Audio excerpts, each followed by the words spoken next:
Some people are just so happy to give away their money to somebody else to manage.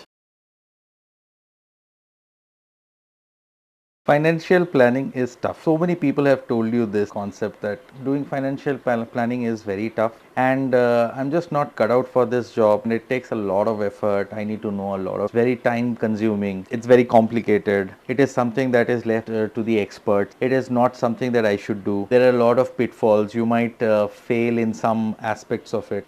Some people are just so happy to give away their money to somebody else to manage. I mean, there is nothing like that in this whole world where you give your money to somebody else whom you don't know personally because you think that the person knows something about his job. So don't waste your money on all these things. Today I'll make it so simple for you that I promise you that you, after this video, you can go ahead and do your own financial planning, and you will never need a financial advisor ever in your life.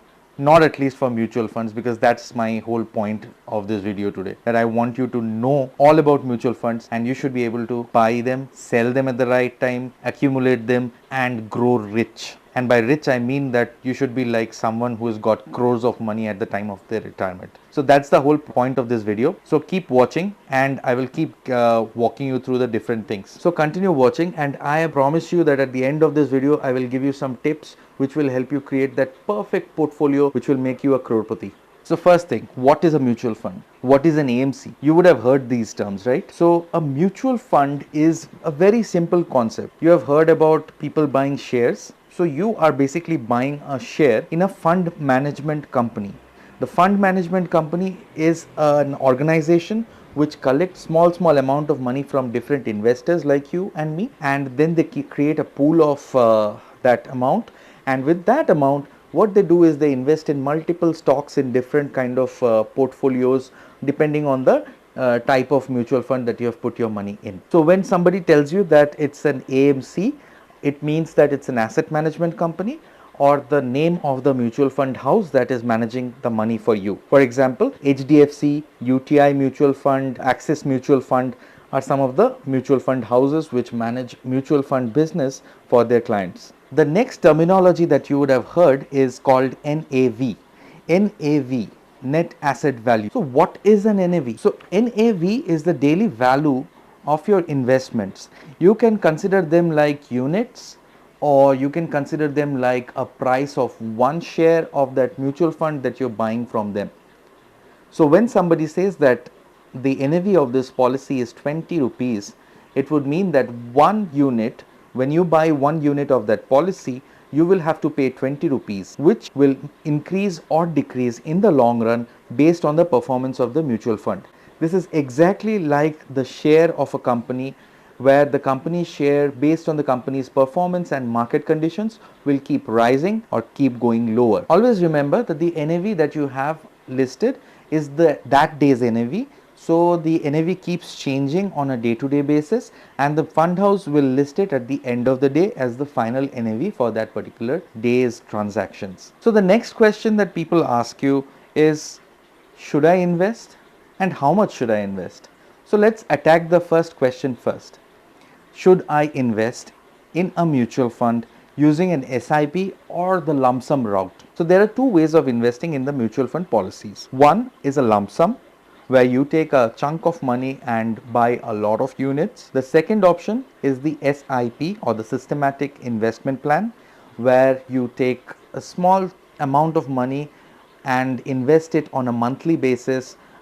Some people actually have gone to the extent of investing it in a weekly basis, and you create or you accumulate a lot of funds in the long run. So which is the best option for you? Personally, what I should recommend you is always go with the SIP route. By doing so, you will make sure that you have averaged out the risk in the market. Of course, you cannot get rid of the risk completely, but you can make sure that your investments are safer than they would be if you were to invest them in a lump sum.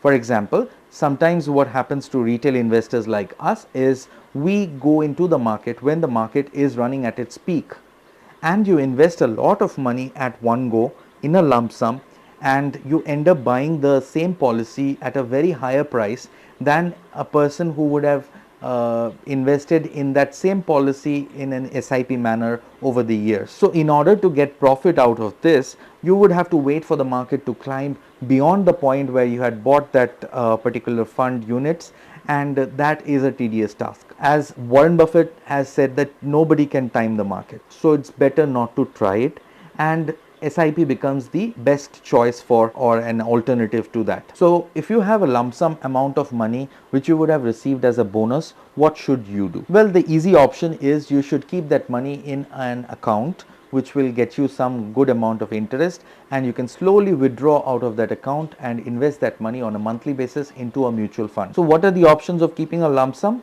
Well, I will talk about those in the future videos, and you can go ahead and subscribe to this channel if you're interested to know more about it. Now let's come to the SIPs. So how should you build your portfolio using the SIP route, and what should you buy? So when you're faced with a dilemma of what you should buy, you should consider a few things. Are you a salaried individual?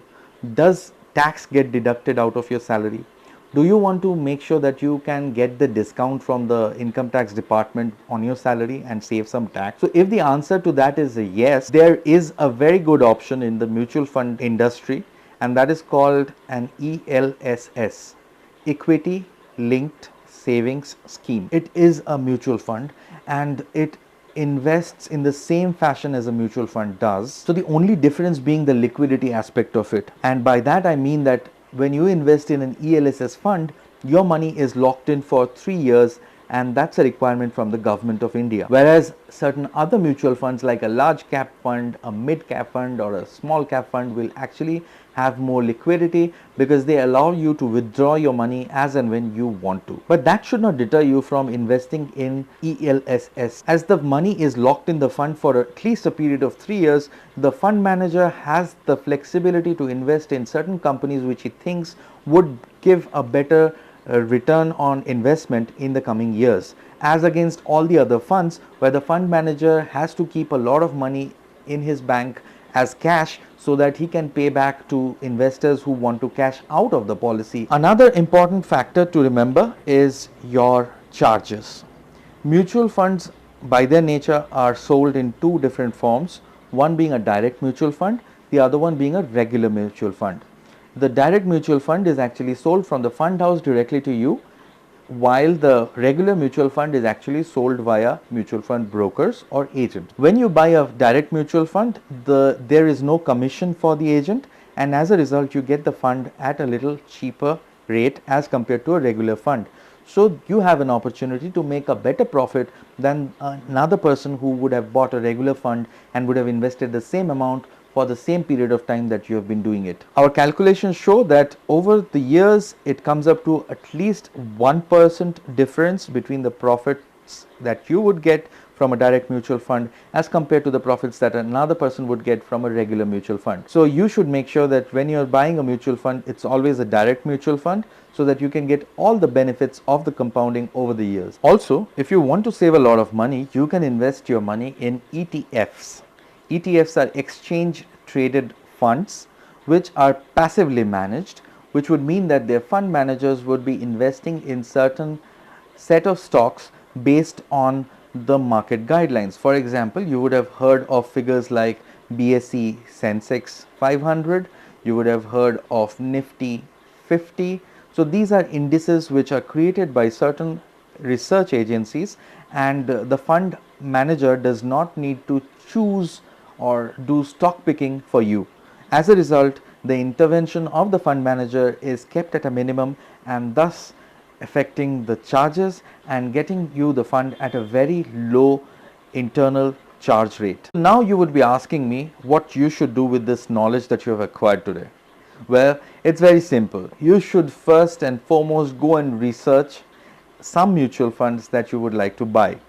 As I've told you, if you are a salaried individual and you're paying tax or will be paying tax in the next few years, then I would recommend that you should start investing in or identifying ELSS funds right at this point. I have a few pointers for you which you can use to identify those ELSS funds. First and foremost, go to at least 2 to 3 different sites like moneycontrol.com, you can go to Scriptbox, you can go to ET Money app, and compare the ELSS funds shown as their top performers for the max period of time that particular site or the app allows you to.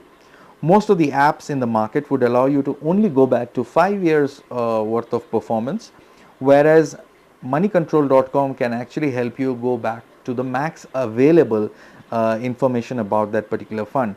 So when investing in mutual fund, you should be aware of the fact that past performance is not going to guarantee the future performance of the fund, but yes, it can be a very good demonstrator of the fund manager's capability over the years. So when you are looking into the funds, make sure that you look for the maximum period of time and look at the amount of returns that it has given in that particular period of time.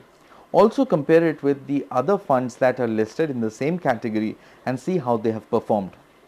The next important information that you can use to compare these funds is the number of companies they have invested. So if you go to each of these funds and go to the listed portfolio companies that they have invested in, you would see that most of the funds would have invested in a similar set of companies, but there would be certain companies which would differ from each other. So once you have done that comparison, make sure you identify a fund based on a sector that has been performing well for a long time, and that is our banking sector. So if you see that the top 3 focused companies in a fund is a bank, make sure you go for the fund as against a fund which would have invested in something like a medical company. And as you know, after the coronavirus, the medicine companies are doing pretty well. So that can be a factor which might lead you to buying wrong funds. So please do not focus on small time gains, and that's why I want you to look into a long term period. Now once you have done the hard task of filtering these funds by their performance, the next step for you is to do some investment. So I would tell you to do investments in the following order. If you are a salaried individual, you would also have an account in the Provident Fund. And if your Provident Fund gets deducted to the tune of around 30,000 every year, I would say that you would have a shortfall of 1,20,000 worth of discount which you can get at the end of the year from the income tax department. So your target should be to invest at least 12,000 rupees every month into the mutual funds, or to be focused into the ELSS funds, which will get you that discount from the tax department. So let's say you have 10,000 rupees to be invested every month. You should invest 6,500 rupees in a large cap fund, 3,500 rupees in a small cap fund, and that should do the trick for you. In the following year, make sure you always bump up the investment by at least 10%. And when you're bumping up the investment by 10%, there should be certain aspect of security in your portfolio. Since you're investing in large cap and small cap funds, these are directly linked to the market conditions. So to be on the safer side, I would advise you to slowly start investing in something called as gilt funds. These gilt funds will actually take your money and buy government bonds, and will give you a good enough fixed return over the years to come. So with that, I come to the end of the video, and I hope I have been able to give you a lot of information about mutual funds which will help you go and buy the fund today itself. So why wait? Let's get rich together. Thank you for watching. Like, subscribe and comment on my channel, and that will really help me go a long way in creating these videos in future. Thank you for watching.